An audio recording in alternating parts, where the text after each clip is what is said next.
அனைத்து நாள் உள்ளங்களுக்கும் என் அன்பான வணக்கங்கள். நான் உங்கள் இந்துமதி உதயகுமார். இப்போ நம்ம பார்த்துட்ருக்க கதை மலடி பெற்ற பிள்ளை. இந்த கதையோட முந்தின பாகங்களோட லிங்க்ஸை நான் கீழே டிஸ்கிரிப்ஷன் பாக்ஸில் கொடுக்குறேங்க. அதோட ப்ளேலிஸ்ட்லேயும் ஆட் பண்ணியிருக்கேன். இப்போ வாங்க கதைக்குள்ளே போகலாம். குரியனை தேடி போன கண்ணப்பனுக்கு அந்த பேரில் அவன் நினச்ச ஆள் இல்லைன்றது பெரும் ஏமாற்றமாக இருந்துச்சு. கடைசியில் கண்ணப்பன் விரக்தி அடைஞ்சு எர்ணாகுளத்துக்கு திரும்பும்பொழுது அவன் நண்பனை பற்றின செய்தியை கேட்டதும் அவனுக்கு ரொம்ப வியப்பாக இருந்தது. திருவிதாங்கூர் மன்னரோட டாக்டரே கண்ணப்பனோட நண்பன் கொரியன்தான்றதை தெரிஞ்சதும் அவனுக்கு அவ்வளோ சந்தோஷமாக இருந்துச்சு. உடனே அவனை நேரில் போய் பார்த்துடணுன்னு நினச்சி அவனை தேடி போனான். கொரியன் டாக்டராக இருந்தாலும் வயசில் ரொம்ப பெரியவன் இல்லை. அவனும் சின்ன வயசு தான். கிட்டத்தட்ட கண்ணப்பனோட வயசு தான் அவனுக்கும். பழைய பாணியில் கேரள நாட்டு முறையில் கட்டப்பட்ட அந்த அரண்மனை மாதிரி மாளிகையில் கொரியன் குடியிருந்தான். சுவரில் நிறைய பல வண்ணங்களில் படங்கள் மாட்டப்பட்டு இருந்துச்சு. கண்ணப்பன் அவனை பார்த்ததும் ஆற கட்டி தழுவிக்கிட்டான். 10 வருஷங்களுக்கு பிறகு என் நினைவு உனக்கு எப்படி வந்துச்சு? கொரியன் பிரியத்தோடவும் ஆச்சரியத்தோடவும் கேட்டான். எனக்கு கூட அது கொஞ்சம் ஆச்சரியமாக தான் இருந்தது. ஒரு நாள் தெருவில் போய்கிட்டே இருக்கும் பொழுது கொரியன் டீ ஸ்டால்னு ஒரு போர்டை பார்த்தேன். அன்னைக்கிலேருந்து உன் நினைவாகவே இருந்துச்சு. உன்னை வலை போட்டு தேடிக்கிட்டு இருக்கேன். அது சரி, உன்னோட தமிழ் ஆர்வம் எல்லாம் எப்படி இருக்கு? தமிழர்களை பொறுத்த மட்டும் பண ஆசையும் தமிழ் ஆசையும் ஒன்று தான். ஒரு நாளும் அதை விட்டு கொடுக்கவே மாட்டாங்க. குழந்தைகள் எதா இருக்கா? முதல்ல நீ சொல்லு, உனக்கு எத்தனை குழந்தைகள் அப்படின்னு கண்ணப்பன் கேட்டான். வைத்தியம் பார்க்க வர பிள்ளைகள் தான் என்னோட பிள்ளைகள், கொரியன் பெருமூச்சோடு சொன்னான்.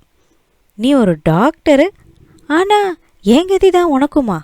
நான் கொஞ்சம் கூட எதிர்பார்க்கல கொரியன். நான் உன்னை சந்திக்க வந்ததே இந்த கவலையை தீர்த்துக்கிறதுக்கு உன்கிட்ட ஏதாவது வழி இருக்கான்னு கேட்டு தெரிஞ்சுக்கிட்டு போகத்தான் வந்தேன். ஆனால் நீ ஏன் இப்படி சொல்கிறியே? கண்ணப்பனுக்கு வார்த்தைகள் கூட சரியாக வரல. என் நிலைமை உனக்கும் நேர்ந்துடக்கூடாது அப்படின்னு அந்த இறைவனை நான் வேண்டிக்கிறேன். சில நேரங்களில் பிரார்த்தனைகள் கூட பயன் இல்லாமல் போயிடுது. என்னை பொறுத்தவரை இனி நான் தனிமரம்தான். என் மனசில் இருந்த ஆசைகள் எல்லாம் தூள் தூளாக உடஞ்சி போச்சு. கடவுள் எனக்கு பனைமரத்தை போல நீண்ட ஆயுளை கொடுத்தா நான் அந்த ஆலமரத்து நிழலை போல நிறைய பேருக்கு உதவுவேன். இப்படித்தான் என் மனசில் நான் நினச்சிட்ருக்கேன். அது சரி, இந்த விஷயம் உன் மனைவிக்கு தெரியுமா? தெரிஞ்சா அவங்க கஷ்டப்பட மாட்டாங்களா? தெரிஞ்சுதே, எப்படியோ அவளுக்கும் தெரிஞ்சிடுச்சு. அதனால் அவள் கவலைப்பட்டு எலும்பு கூடாகி ஒரு கட்டத்தில் காற்றோட காற்றா கலந்தும் போயிட்டா கண்ணப்பா. இதை கேட்டதும் கண்ணப்பா அதிர்ந்து போனான். எப்போ நடந்தது இதெல்லாம்? எப்படி அவங்களுக்கு தெரிஞ்சுது?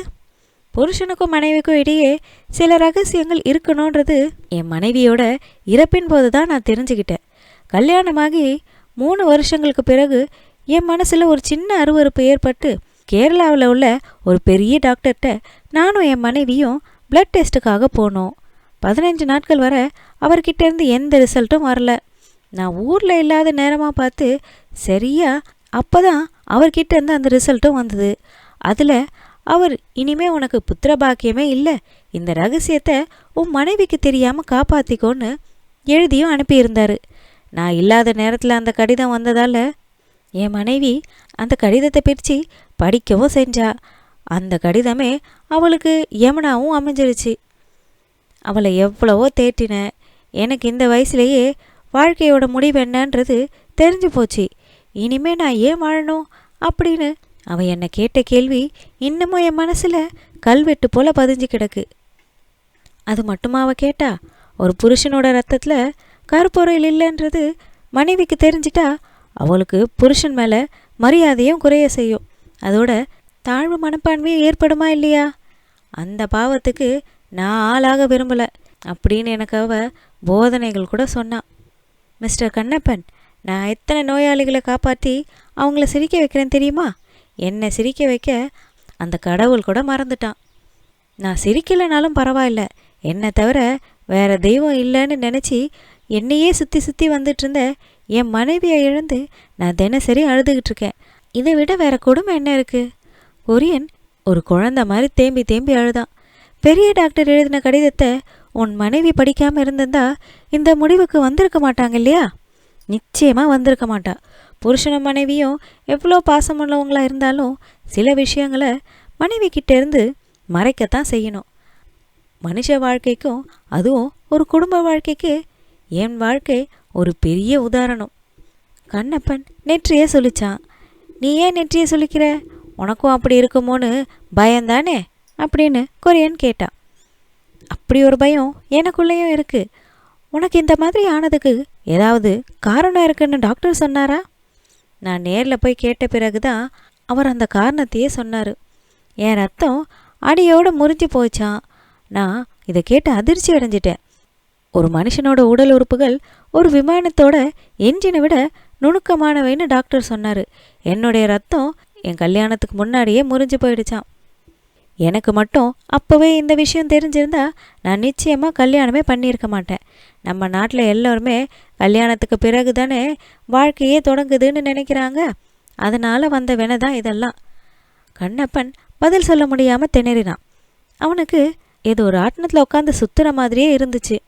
சிங்கம் போல சீறி பாயக்கூடியவன் இன்னைக்கு எப்படியோ போயிட்டான். அவன் பேச்சில் இருந்த கம்பீரம், அவன் குரலில் இருந்த அந்த மிடுக்கு எல்லாமே தடம் புரண்ட ரயில் மாதிரி ஆயிடுச்சு. கண்ணப்பன் மனசுக்குள்ளேயே குமரினான். எதுக்கும் நீயும் ஒரு முறை வந்து அந்த டாக்டர்கிட்ட சோதனை செஞ்சுக்கோ, அதுதான் நல்லதுன்னு நினைக்கிறேன். முடிவு எடுக்க வேண்டியது உன்னோடைய இஷ்டம். எனக்கும் அதுதான் சரின்னு படுது. ஆனால் என்னுடைய முடிவும் அதுவாக இருந்தா என்ன செய்யறது கொரியன்? கண்ணப்பன் நடுக்கத்தோடு கேட்டான். முடிவு அதுதான்னா அதை எப்படி மாற்ற முடியும்? அதைத்தான் விதின்னும் தலையெழுத்துன்னும் மதவாதிகள் சொல்கிறாங்களே. என் தலையெழுத்து இப்படி இருக்குது, அதுக்காக நான் சனிக்கிழமையும் புதன்கிழமையும் எண்ணெய் தேய்ச்சி குளிச்சிருந்தா அந்த தலையெழுத்தை அழிச்சிருக்க முடியுமா என்ன? கொரியன் இப்படி பேசிக்கிட்டு இருக்கும் பொழுதே கண்ணப்பனோட உள்ளம் கண்ணாத்தால தவிர வேறு எதையுமே நினைக்க தோணலை. அப்படின்னா அடுத்த ஞாயிற்றுக்கிழமை என் மனைவியும் சேர்த்து கூட்டிகிட்டு வந்துட்டோமா? தேவையே இல்லைப்பா. இதுதான் என்னுடைய அறிவுரையாக இருக்கும் உனக்கு. உன் மனைவிக்கு தெரியாமல் நீ சோதனை செஞ்சுக்கிறது தான் உன்னோட எதிர்காலத்துக்கும் நல்லது, உன் மனைவிக்கும் பாதுகாப்பு. உனக்கு ஒரு பிரச்சனையும் இல்லைன்னு டாக்டர் சொல்லிட்டா அதுக்கு பிறகு வேணும்னா உன் மனைவியை சோதிச்சு பார்க்கலாம். இந்த விஷயம் உன் மனைவிக்கு துளி கூட தெரியக்கூடாது. ஏன்னா பெண்கள் பிறவியில் தான் கோழைகளாக இருப்பாங்க. ஆனால் வாழ்க்கையில் முடிவு எடுக்கிறதுனா ரொம்ப தைரியமானவங்களாக செயல்படுவாங்க. தப்பு யார் பக்கம்னு கொஞ்சம் கூட யோசிக்க மாட்டாங்க. தற்கொலை வரைக்கும் தயாராகிடுவாங்க. சாவறது சுலபம், ஆனால் சாவை நினச்சி பார்க்குறது தான் பயங்கரமானதுன்னு தத்துவங்கள் எல்லாம் நம்ம தென்னாட்டு பெண்கள்கிட்ட தோற்று போன ஒரு விஷயம். டாக்டர் கொரியன் தன் மனைவியோட அகால மரணத்தின் மூலமாக பெண்களை பற்றி ஒரு தீர்க்கமான ஆராய்ச்சியை செஞ்சு தெரிஞ்சுக்கிட்ட விஷயம் மாதிரி அவன் ரொம்ப ஆணித்தரமாக பேசினான். ஒரு வழியாக கண்ணப்பனும் சோதனைக்கு தயாரானா.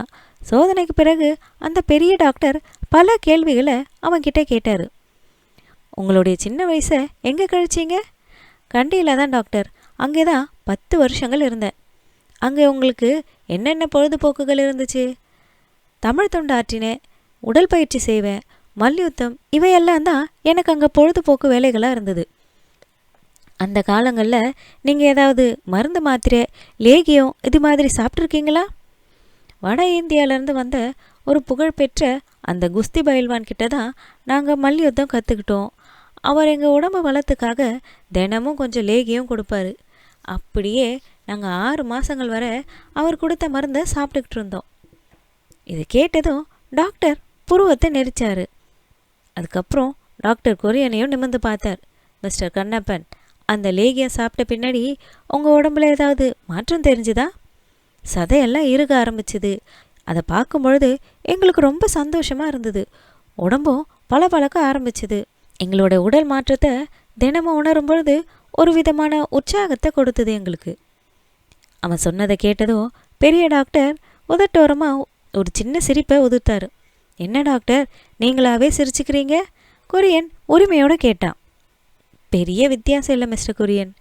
அப்படியா? அப்போது கண்ணப்பன் லக்கி மேன்னு சொல்கிறீங்களா? தெளிவாக சொல்லுங்கள் டாக்டர். நான் அப்படி சொல்லலை. அப்படி இருந்திருந்தா நான் ஏன் சிரிக்க போகிறேன்? நான் சொல்ல வந்தது உங்கள் ரத்தத்துக்கும் இவர் ரத்தத்துக்கும் ஒரு வித்தியாசமும் இல்லைன்றது தான். கூட பிறந்த சகோதரர்களுக்கு கூட இப்படி ஒரு ஒற்றுமையை பார்க்க முடியாது. உங்களுக்கு என்ன பதில் சொன்னனோ அதே பதில் தான் இவருக்கும். டாக்டர் சொன்னதை கேட்டதும் கண்ணப்பனுக்கு முகமெல்லாம் வியர்க்க ஆரம்பிச்சுது. கொஞ்ச நேரத்தில் மயங்கின நிலைக்கே போயிட்டான். அப்படின்னா இவருக்கும் புத்திரபாகியம் இல்லைன்னு சொல்கிறீங்களா? ஆமாம், இவரும் உன்ன மாதிரி தான் இருக்க வேண்டியவர். ஆனால் இவரையாவது எச்சரிக்கையாக இருக்க சொல்லுங்க. இந்த விஷயம் காத்து வாக்கில் கூட இவரோட மனைவிக்கு போய் சேரக்கூடாது. இதுக்கு மாற்று மருந்து இன்னும் கண்டுபிடிக்கப்படலைன்றத நீங்கள் முக்கியமாக தெரிஞ்சுக்கணும். பெரிய டாக்டர் ஒரு பெரிய கொலை வழக்கில் தீர்ப்பு சொல்கிற மாதிரி சொல்லி முடித்தார். இங்கே கோவிலூரில் கண்ணப்பனோட அப்பா முத்துக்கருப்பர் நிம்மதி இல்லாமல் இருந்தார். ஊரார் பேச்சு அவர் நெஞ்சையே தொலைக்க ஆரம்பிச்சுது. மூத்தவனை வீட்டை விட்டு துரத்திட்டு முண்டம் போல வீட்டிலையே உட்கார்ந்துருக்காரே, இவருக்கு மனசாட்சின்னு ஒன்று இருக்கா இல்லையா? பக்கத்து வீட்டுக்காரங்க கூட பேச ஆரம்பிச்சிட்டாங்க. ஒரு விசேஷத்துக்கோ கோயில் திருவிழாக்கோ கூட அவரால் சந்தோஷமாக போயிட்டு வர முடியல. திடீர்னு முத்துக்கருப்பர் கண்களை மூடிட்டா என்ன பண்ணுவார்? கொல்லி வைக்க வேண்டியவன் கொச்சியிலேருந்து வந்து தானே உடம்பை எடுக்கணும். அதுக்குள்ளே பெண்ணோ நாரி போகாதா என்ன? மூத்தவன் இருக்க இளையவன் கொல்லி வைக்கலாமா?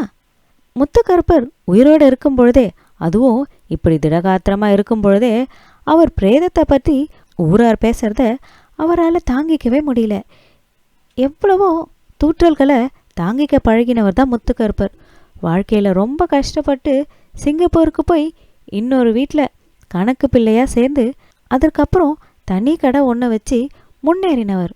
முதல்ல யாரும் அவருக்கு பெண் கொடுக்க முன் வரல. குடியிருக்க வீடு இல்லாதவன், சம்பளத்துக்கு வேலை செய்கிறவன் எல்லாம் அவரை இகழ்ந்தாங்க. அப்போது சின்ன வயசில் அத்தனை பேச்சுக்களையும் சவாலாக ஏற்றுக்க முடிஞ்ச முத்துக்கருப்பரால் இந்த ஊரில் இப்போ பேசப்படுற தூற்றல்களை எல்லாம் தாங்கிக்கவே முடியல. கொச்சிக்கு போய் எப்படியாவது கண்ணப்பனை கண்டிப்பாக கூட்டிகிட்டு வந்துடணும்னு ஒரு முடிவும் செஞ்சிட்டார் அவர். இந்த நேரத்தில் நீங்கள் இவ்வளோ தூரம் பிரயாணம் பண்ணுறது நல்லது தானா? ஒரு முட்டுக்கட்டையை போட்டு தடுக்க பார்த்தா அவருடைய மனைவி. ஊரில் எல்லாரும் என்ன பேசிக்கிட்டு இருக்கிறது உன் காதுக்கு கேட்குதா இல்லையா? நீ ஒரு அரக்கி, நான் ஒரு இரக்கமில்லாதவனா? இந்த அவப்பெயரெல்லாம் நம்ம குடும்பத்துக்கு அவசியம்தானா? ஊர்க்காரங்க எதை தான் பேசலை, அதுவும் இந்த ஊர் ரொம்ப மோசம். எது எப்படி வேணாலும் இருக்கட்டும், தலைச்சம்பிள்ளை கண்காணாத தேசத்தில் அனுப்பிட்டு தள்ளாத வயசில் பேச்சை கேட்டுட்ருக்கணும்னு எனக்கு அவசியம் இல்லை. அதுக்கு நான் தயாராகவும் இல்லை. நம்மளை அவனை போக சொன்னோம்.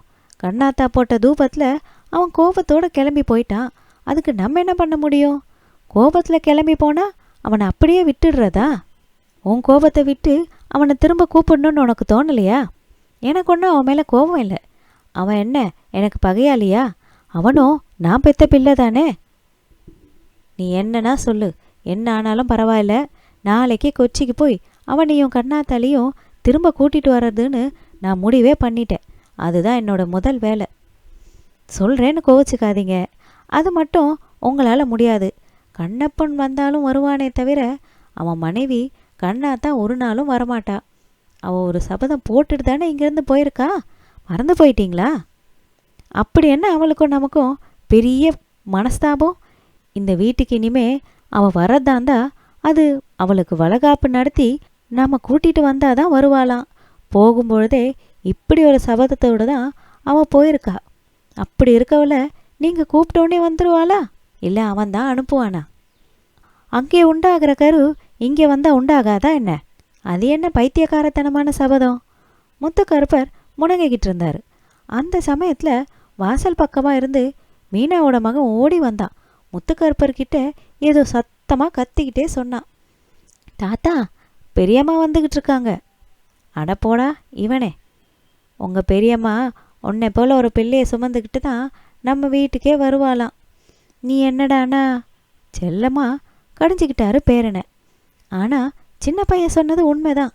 கண்ணாத்தான் தங்கரதம் போல் வீட்டுக்குள்ளே வந்துக்கிட்டு இருந்தா. முத்துக்கருப்பர் அவர் மனைவியும் அதிர்ச்சியில் திகைச்சு போய் நின்னாங்க. தமிழ்நாட்டில் ஒரு பெண்ணோட வரலாறு ஒரு நாவலை போல் அமைஞ்சிடுது. அதுவும் ஒரு அழகான பெண்ணுக்கு கஷ்டம் நேர்ந்தால் அவளோட வாழ்க்கையில் பல திருப்பங்கள் ஏற்படுது. திருவனந்தபுரத்தில் சோதனை செஞ்சு பார்த்துட்டு வந்த கண்ணப்பன் தெம்பில்லாதவனை போல் நடந்துக்கிட்டான். தன் வாழ்க்கையே ஊசலாட விட்ட இந்த ரகசியத்தை எப்படி காப்பாற்ற போறோன்னு மன உளைச்சலுக்கு ஆளானான். அதனால் அவனையும் அறியாமல் அடிக்கடி சோர்ந்தும் போனான். மனசில் ஊறிக்கிட்டு இருக்க கூச்சத்தை மறக்கிறதுக்காக சில நாட்கள் கண்ணாத்தால் பிரிஞ்சிருக்க விரும்பினாவ அவளை ஊருக்கு போய் அவளுடைய அப்பா அம்மாவை பார்த்துட்டு வரும்படி அனுப்பி வச்சான். அதுக்கு அனுகூலமாக கண்ணாத்தாளோட அப்பாவும் உடல்நல சரியில்லாமல் இருக்காருன்னு வந்த கடிதத்தையும் அவன் பயன்படுத்திக்கிட்டான். கண்ணாத்தா ஊருக்கு போய் 15 நாட்களுக்கு மேலே ஆயிடுச்சு. அவகிட்ட இருந்து எந்த ஒரு தகவலும் வரலை. கண்ணப்பன் தனியாளாக இருந்து ஹோட்டலில் சாப்பிட்டுக்கிட்டு இருந்தான். மீன் சாப்பிட்றது அவன் உடம்புக்கு ஒத்து வராத ஒரு விஷயம். கொச்சியில் மீன் சமைக்காத கடையை தேடுறதே ஒரு அரிதான விஷயமா இருந்தது. அதனால் அவன் ரொம்பவுமே கஷ்டப்பட்டான். கண்ணாத்தா அவன் அம்மா வீட்டில் இவ்வளோ நாட்கள் தொடர்ந்து இருந்ததே இல்லை. கல்யாணமான காலத்திலேருந்து ஒரு முறை கூட அவள் சேர்ந்த மாதிரி 2 நாட்கள் கூட எங்கேயும் தங்கினதில்லை. பாவம் கண்ணாத்தா. தனக்கு குழந்தையே பிறக்காதுன்ற விஷயம் அவளுக்கு மட்டும் தெரிஞ்சா அவளும் டாக்டர் குரியனோட மனைவி போலத்தான் ஏதாவது தப்பாக முடிவெடுப்பான். கண்ணப்பனுக்கு அவன் மனைவியோட அழகின் மேலே இருக்க மயக்கத்தை விட அவளோட குணத்தின் மேலே இருக்க அன்பு தான் அதிகமாக இருந்துச்சு. பெண்ணோட அழகு பூவோட அழகு மாதிரி நிரந்தரம் இல்லாதது. ஆனால் பெண்ணோட குணம் தங்கத்தோட குணத்தை போல ஒளி மங்காத ஒரு விஷயம். அடிக்கடி கண்ணப்பன் கண்ணாத்தாள் கிட்ட இப்படி தான் அவளை பற்றி பெருமையாக சொல்லிக்கிட்டு இருப்பான். கண்ணாத்தாலும் அவன்கிட்ட அப்படி தான் பழகினான். எவ்வளவு நேரம் ஆனாலும் கண்ணப்பன் வந்த பிறகு தான் அவன் கூட சேர்ந்து தான் அவள் சாப்பிடுவா. கண்ணப்பனுக்கு பிடிச்சமானதை தான் அவளும் சமைச்சு வைப்பா. ஒரு பெண்ணுக்கு புருஷன்தான் மூலதனம். புருஷன் அவன்கிட்ட காட்டுற அன்பு தான் மனைவிக்கு கிடைக்கிற வட்டி அப்படின்றதுல கண்ணாத்தாள் 2வது கண்ணகியாவே இருந்தா. சூழல் இப்படி இருக்க கண்ணாத்தாள் கொச்சிக்கு திரும்பாதது கண்ணப்பனுக்கு பலவிதமான சந்தேகங்களை ஏற்படுத்துச்சு. இவ்வளோ வயசுக்கு மேலே நமக்கு இனிமே பிள்ளையே பிறக்காதுன்னு அவள் தீர்மானம் பண்ணி ஏதாவது தப்பான முடிவுக்கு வந்துட்டா என்ன பண்ணுறது? எப்போவுமே நெருக்கடியான நேரங்களில் தான் மனசு பலவிதமான குழப்பங்களுக்கு ஆளாகும். அதுவும் அடிக்கடி நெருக்கடிகளை சந்திக்காத ரொம்ப செல்ல பிள்ளைகளுக்கு குழப்பம் ஏற்பட்டால் அவங்களுடைய கற்பனை உச்சக்கட்டம் வரை போகும். கண்ணப்பர் இதுக்கெல்லாம் குழம்பலாமா அப்படின்னு யாராவது அவனை கேட்டால் அதிகமாக இலக்கியமோ தமிழோ படிச்சுட்டா இப்படி தான்னுவான். அதோட விடமாட்டான். கவி சக்கரவர்த்தி கம்பன் சின்ன துன்பத்தை கூட தாங்கிக்க மாட்டாராம். நாவலாசிரியர் டுமாஸ் குடும்ப கவலையால் நாவல் எழுதுறதையே நிறுத்திட்டாராம். அதில் நான் மட்டும் என்ன விதிவிலக்கா அப்படின்னு பெரிய விரிவுரையே கொடுக்க ஆரம்பிச்சிருவான்.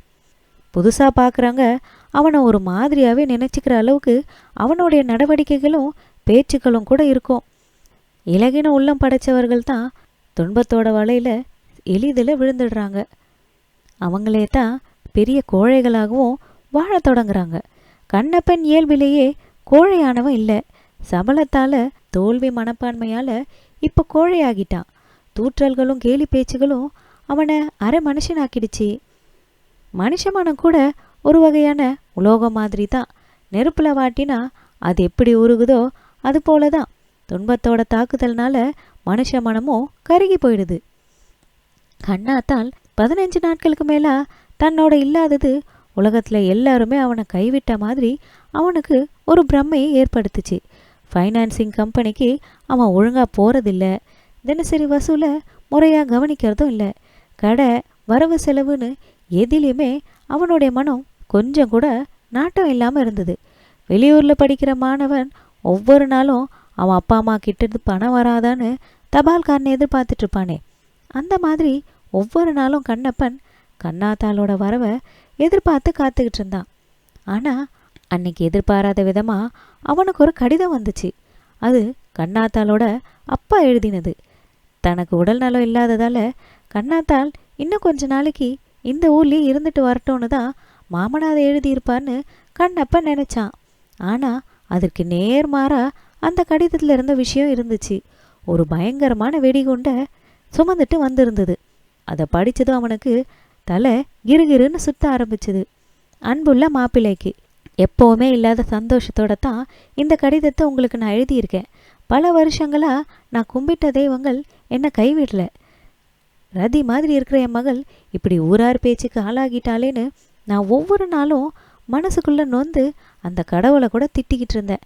எதுக்கும் ஒரு முற்றுப்புள்ளி இருக்கு இல்லையா? அந்த முற்றுப்புள்ளி இப்போ என்னுடைய மனக்கவலைக்கும் வந்துடுச்சுன்னு தான் சொல்லணும். நீங்கள் மலையாள தேசத்துக்கு போன நல்ல நேரமோ என்னமோ தான் கண்ணாத்தா கருவுற்று இருக்கா. அங்கே உள்ள தெய்வங்களுக்கெல்லாம் நீங்கள் நேரில் போய் காணிக்க செலுத்துங்க என்னுடைய சார்பா. கண்ணாத்தாளோட கல்யாணத்துக்கு பிறகு என் வீட்டில் நடக்க போகிற பெரிய விசேஷம் கண்ணாத்தாளுக்கு நடக்க போகிற இந்த வளகாப்பு தான். அதுக்கு நாள் குறிக்கிறதுக்கு உங்களுடைய அபிப்பிராயத்தை தெரிஞ்சுக்க தான் இந்த கடிதத்தையும் எழுதியிருக்கேன். 5வது மாதத்தில் இல்லை 7வது மாதத்தில் தான் வளகாப்பு நடத்துறது வழக்கம். உங்கள் விருப்பம் தெரிஞ்சுக்கிட்டு விழாவுக்கு ஏற்ற மாதிரி தேதியை குறிச்சிக்க நான் விருப்பப்படுறேன். இப்படிக்கு நாராயண செட்டியார். கடிதத்தை படித்து முடித்ததும் தலையில் மண்ணெண்ணெய் ஊற்றி நெருப்ப வச்சுக்கலாம் போல இருந்தது கண்ணப்பனுக்கு. பல காலமாக சேகரித்து வைக்கப்பட்ட உண்டியல் திருட்டு போன மாதிரி, உழைச்சி சம்பாதிச்சு கட்டின வீட்டில் இடி விழுந்த மாதிரி அவன் மனசு புழுவாக துடிச்சுது. குழந்தை ஆசையால் குடும்பத்தோட ஆணி வேறையே கிள்ளி எரிஞ்சிட்டாலோ? நான் இல்லாத நேரத்தில் வீட்டில் ஏதாவது தப்பு தண்டா நடந்திருக்குமோ? சேச்சே, பல வருஷ காலம் என் ரத்தத்தோட ரத்தமாக பழகினவ இப்படி நடந்திருக்கவே மாட்டா. கலங்கின குட்டையில் பூச்சி புழுக்கள் மிதக்கிற மாதிரி அவன் உள்ளத்தில் பல சந்தேகங்கள் அணிவகுக்க ஆரம்பிச்சுது. கண்ணப்பன் மன போராட்டத்தில் வலுவிழந்து போனான். கொரியனோட மனைவி உத்தமி மகாலட்சுமி. அவளுக்கு அவன் கோயில் கட்டி கும்பிடணும். தனக்கு பிள்ளை பிறக்காதுன்னதும் தன்னையே மாச்சிக்கிட்டாளே. ஆனால் இவளோ சுத்தமான சுயநலக்காரி. தனக்கு பிள்ளை வேணுன்றதுக்காக என் உயிரையே வாங்க நினச்சிட்டா போல. ஊரில் இந்த மாதிரி தப்பு தண்டாக்கள்லாம் நடக்க முடியாதுன்றதுக்காகத்தான் அந்த வீட்டிலேருந்து போகணும்னு அடம் பிடிச்சிருக்கா. பெண்கள் எல்லாம் ரொம்ப மோசமானவங்க. அதிலும் ஏமாற்றம் அடைந்த பெண்கள் ரொம்ப ஆபத்தானவங்க. அற்ப ஆசைக்காக அரசாங்கத்தையே கவிழ்க்கிறவங்க தானே அப்படின்னு முனிவர்களே அவங்கள தூற்றி இருக்காங்களே. மன போராட்டத்தில் துவண்டு போனா கண்ணப்பன். அப்போதான் அவனுடைய கொச்சி நண்பன் சசிகுமார் உள்ளே நுழைஞ்சான். சசிகுமார் கண்ணப்பனுக்கு கிடைச்ச கொச்சி நண்பன். அவன் ஒரு தமிழ் பெண்ணுக்கும் ஒரு மலையாளிக்கும் பிறந்தவன். அவனுடைய அப்பா தமிழ்நாட்டில் ஒரு பெரிய அதிகாரியாக இருந்தப்ப அங்கேயே ஒரு பேராசிரியரை கல்யாணம் பண்ணிக்கிட்டாரு. அவருடைய சொந்த ஊர் எர்ணாகுளம். பதவி காலம் முடிஞ்சதும் அவர் சொந்த ஊருக்கு திரும்பிட்டாரு. சசிகுமாருக்கு தமிழும் தெரியும், மலையாளமும் தெரியும். அவன் கொச்சி துறைமுகத்தில் வேலை பார்த்துக்கிட்டு இருந்தான். கண்ணப்பனோட தமிழ் பற்று சசிகுமாரை கவர்ந்ததால் அவன் கூட சேர்ந்து பழகி அவனோட உற்ற நண்பனாகவும் மாறிட்டான். கல்யாணமாகாத ஆணும் பெண்ணும் சந்திச்சா அது காதல் ஆகிடும். ஆகலைனாலும் இந்த உலகம் அதை காதல்னே சொல்லிடும். ஆனால் 2 ஆண்கள் சந்திச்சா அதை பற்றி இந்த உலகம் கவலைப்படுறதே இல்லை. சசி அன்னைக்கு வீட்டுக்குள்ளே நுழைஞ்சப்போ கண்ணப்பன் கிட்ட இருந்து எப்போவுமே கிடைக்கிற வரவேற்பு கிடைக்கல. இன்னைக்கு என் மனசு சரியில்லை, என்னவோ போல இருக்கு. சூரிய உதயத்திலேருந்து 10 நாழிகை வர மனம் நிம்மதியாக இருந்துட்டா அன்னைக்கு முழுசும் கவலை அணுகாதுன்னு பெரியவங்க சொல்லியிருக்காங்க. ஆனால் நேற்று சாயந்தரத்துலேயே என்ன துக்கம் ஆட்கொண்டுடுச்சு அப்படின்னு கண்ணப்பன் சொன்னான். நல்ல நூலை புரட்டினா எல்லா சந்தேகமும் போயிடும். இந்த யோசனை என்றைக்குமே நான் ஏற்றுக்கிட்டதில்லை. மனம் சரியாக இல்லாதப்போ மனுஷன் எதையுமே ரசிக்க முடியாது. கோபமாக இருந்தாலே சாப்பிட முடியறதில்ல. கோபன்ற போதை தலைக்கேறி தண்ணீரை வர குழந்தைகளோட சிரிப்பு கூட மனசுக்கு சந்தோஷத்தை தரதில்லை. கண்ணப்பன் இப்படி பதில் சொன்னான். சசிக்கு வேற வழி தெரியல. சரி, வீட்டில் அண்ணி இல்லையா? ஊருக்கு போனவங்க இன்னுமா திரும்பலை? அவன் பேச்சை மாற்றினான். பெண்கள் அம்மா வீட்டுக்கு போனாலே இப்படித்தான். அவங்களோட பழைய நினைப்புகள் எல்லாம் மறையறதுக்கே 10 நாள் ஆகும். சின்ன பொண்ணாக இருந்தப்போ விளையாடினதுலேருந்து செப்பு குடம் எடுத்து தண்ணி பிடிக்க போன காலம் வரைக்கும் பேசி பேசி பொழுத போக்குவாங்க அப்படின்னா கண்ணப்பன். சரி, இன்னைக்கு நீங்கள் சோகமாக இருக்கிறதுக்கு என்ன காரணம்னு நான் தெரிஞ்சுக்கலாமா? கவலைகள் பல விதம் உண்டு. அதில் அடுத்தவங்க தலையிட்டா தீர்ந்து போகிற கவலைகளும் இருக்குது. யார் தலையிட்டாலும் தீராத கவலைகளும் இருக்குது. இதில் என்னோட கவலை 2வது வகை. இந்த திருவிதாங்கூர் மன்னரே வந்தாலும் என் கவலையை தீர்த்து வைக்க முடியாது. அந்த கவலையே தானாக போனால் ஒழிய அல்லது நானா செத்தால் ஒழிய தான் என் கவலையே தீரும். இல்லைனா தீரவே தீராது. கண்ணப்பன் சொன்னான். கவலைன்றது எல்லோர் மனசுக்கும் பொதுவான ஒரு விஷயம். எப்பேற்பட்ட கவலைக்கும் குறிப்பிட்ட ஆயுள் தான் இருக்குது. நாள் போக போக அதனுடைய வேகம் தாக்கம் எல்லாம் குறைஞ்சிடும். 2 வருஷங்களுக்கு முன்னாடி எங்கள் குடும்பத்தில் திடீர்னு புகுந்த கவலை இப்போ காணாமல் போயிடுச்சு. என் குடும்பத்தில் எல்லோருமே அன்னைக்கு தற்கொலை செஞ்சு செத்து போயிடலான்ற முடிவுக்கு கூட வந்தோம். ஆனால் அதுக்கப்புறம் எப்படியோ நாங்களாகவே கொஞ்சம் கொஞ்சமாக ஆறுதல் அடைஞ்சி இன்றைக்கி அதை மறந்து அதிலிருந்து வெளியவும் வந்துட்டோம். சசி சொன்னான். சசி, இவ்வளோ நாளாக நீ இதை என்கிட்ட சொல்லவே இல்லையே, அது என்ன உன் குடும்பத்தை உலுக்கின்னு அப்படி ஒரு கவலை? காணாமல் போன சுபத்ரா என் தங்கையை பற்றின கவலை தான். 2 வருஷங்களுக்கு முன்னாடி போனவளா? இன்னுமா திரும்பலை? ஆமாம், அவள் இறந்து போயிட்டான்ற முடிவுக்கே நாங்கள் வந்துட்டோம். என் அம்மா கிட்டேயும் அப்படி தான் சொன்னோம். அவள் இருக்கிறான்னு இன்னைக்கு நினைச்சாலும் என் அம்மா திடீர்னு மனம் குன்றி போயிடுறாங்க. கண்ணப்பனுக்கு இது கேட்க ஒரு அதிர்ச்சியான விஷயமா தான் இருந்தது. கண்ணப்பன் அடைஞ்சிருந்த அதிர்ச்சியே தபால்காரனோட மணி சத்தம் கலைச்சிது. தபால்காரன் ஒரு கடிதத்தை கண்ணப்பன் கிட்ட கொடுத்தான். அது கண்ணாத்தாள் கிட்ட இருந்து வந்த கடிதம். கண்ணப்பனுக்கு அவன் மேல இருந்த கோபத்தினால அந்த கடிதத்தை பிரித்து படிக்கணும்னு கூட நினைக்கல. நெருப்பு வச்சு கொளுத்திடணும்னு நினச்சான். சண்டாளி, ஏதாவது போலித்தனமாக எழுதியிருப்பா. என்னத்தான் எழுதியிருந்தாலும் அதை நான் நம்ப போகிறதில்ல. ஒரு டாக்டரோட பரிசோதனைக்கு பிறகு உனக்கு இனிமே கருத்தரிக்கிற வழியே இல்லைன்னு சொன்ன பிறகு இவளுக்கு வளைகாப்பு வருதுன்னா இதை விட ஒரு புருஷனுக்கு மானக்கேடாத விஷயம் இருக்கா என்ன? மனக்குமுறலோட அந்த கடிதத்தை பிரித்தான். அன்புள்ள அத்தான் அவர்களுக்கு வணக்கம். நேற்றைய அப்பா கிட்டேருந்து உங்களுக்கு ஒரு தபால் கிடச்சிருக்கோம். அதை பார்த்ததும் அளவில்லாத சந்தோஷம் அடைஞ்சிருப்பீங்க. நான் எர்ணாகுளத்துக்கு போன முகூர்த்தம் தான் நமக்கு குழந்தை பிறக்க போகுதுன்னு மனம் புலக்காங்கிதம் கூட அடைஞ்சிருப்பீங்க. ஆனால் அந்த மகிழ்ச்சியை இந்த கடிதம் உடைச்சி தூள் தூளாக்க போகுதுன்றதை நினைக்கும் பொழுது என் மனம் ரொம்பவே வருத்தப்படுது. அத்தான், எனக்கு வளகாப்பு நடக்க நாள் குறித்து அனுப்பும்படி என் அப்பா உங்ககிட்ட எழுதியிருந்தாங்கல்ல, இல்லாத ஒன்றை இருக்கிறதா கற்பனை செஞ்சுக்கிட்டு எழுதின கடிதம் அது. வளைகாப்புன்றது 5வது மாதமோ 7வது மாதத்துலேயும் நடக்கப்பட வேண்டிய விஷயம். உங்களுக்கு தெரியாமலா எனக்கு வளகாப்பு வந்துட போகுது?